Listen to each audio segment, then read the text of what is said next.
Hey, this is Mike from the Digital Transformation Project team. This video is about the registration and attendance section of the event form.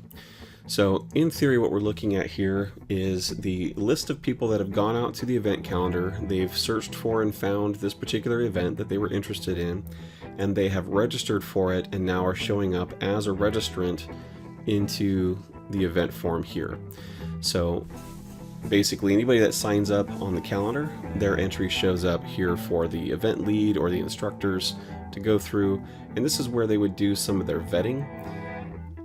As you can see, we have a registration status piece of the grid, so we can say that they are either vetted or they're missing a prereq. It can also show automatically if they withdraw or cancel from the website. It'll show up as withdrawn here. If they show up to the event, you can also use this grid as kind of like an ICS 211. Or in other words, you can have a check-in sheet without having the physical piece of paper. And then of course, if they don't show up at all, then you can choose no show. And the way this grid is situated, this is called an editable grid. And so I can just hit these options. They'll probably start as register when it comes over from the website. But meanwhile, we're looking to see whether this person has the correct prereqs or not. Like for firefighter 2, there's a couple prereqs that are in the system.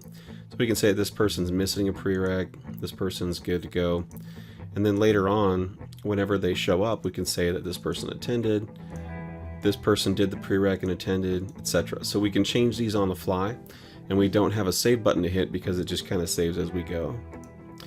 In addition, if this event was one that has some kind of written test, there's also this result field where we can see whether they passed, failed, or it's incomplete. And incomplete could also be like if there was a train the trainer and they wanted for that particular instructor to do a little bit more work, do some co-teaching and things of that nature, then they might mark incomplete.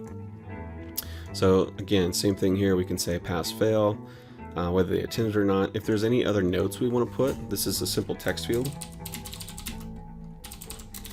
And so we can add notes to the individual registrant for this particular event, and that way they would show up, you know, a month or a year down the road. If you want to go back and reread that note for some reason, it's all in there.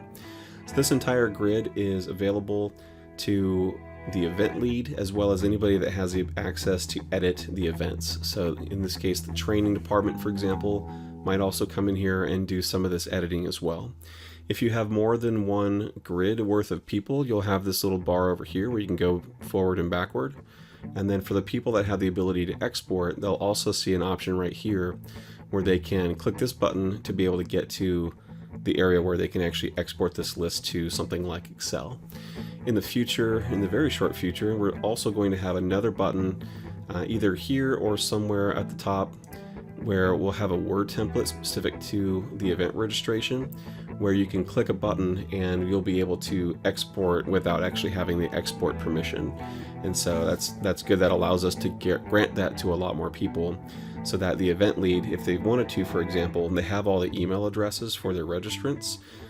If it's, you know, a week out and they just want to send an email for some last minute information, then they can hit the Word template, get the email addresses and copy those directly into Outlook, send whatever note they want, and that's it. They're good to go.